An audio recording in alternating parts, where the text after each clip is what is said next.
আসসালামু আলাইকুম, কেমন আছেন সবাই? আমি এখন রান্না করব হাঁসের মাংস, দেশি হাঁস। চলেন দেখতে থাকুন কেমন হয়। আমি এই যে মাংসটা নিয়েছি, এখন তেল গরম করে আমি মাংসটা চাপিয়ে দিব।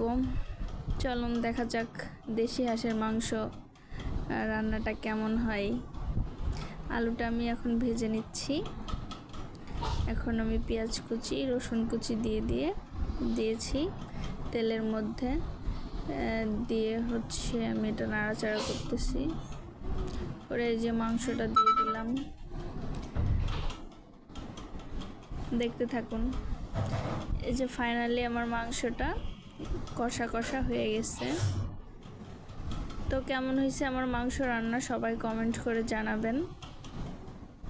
আমি হাঁসের মাংস একটু ঝাল ঝাল খেতে ভালো লাগে খেতে, ওই জন্য আমি একটু ঝালটা অ্যাড করছি বেশি, একটু স্পাইসি আমার কাছে খুবই ভালো লাগে। এর ভিতরে আমি গোটা গোটা রসুনও দিয়েছি খাওয়ার জন্য। আর এই যে আমার মাংসের ফাইনালি লুক। তো কেমন হয়েছে কমেন্ট করে জানাবেন আপনারা সবাই। এখন আমি রান্না করব পেঁপে দিয়ে ডাল দিয়ে।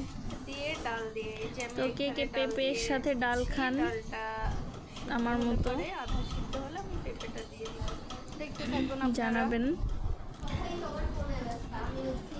এই যে আমার পেঁপেটা প্রায় সিদ্ধ হয়ে গেছে। এখন আমি পেঁপেটা ঘাটি করব। এদিকে আমার থোড় ভাজি, মানে কলার থোড়, ওটা কিছুটা ছিল, সেটা আমি আজকে ভাজি করে ফেলছি। আর এদিকে যে আমি এটা দিয়ে কে কে এইভাবে ঘাটি করেন, এটা দিয়ে কিন্তু আমি মশলাও করি, ভর্তা মশলা সবটাই করা হয়, এভাবে ঘাটি করা হয়। তো কমেন্ট করে জানাবেন। ফাইনালি দেখতে থাকুন। তো এই যে এখন আমি পেঁপেটা বাগার দিব, মানে পেঁয়াজ রসুন। এই যে আমার ফাইনালি পেঁপের লুক। কেমন হয়েছে সবাই জানাবেন কমেন্ট করে।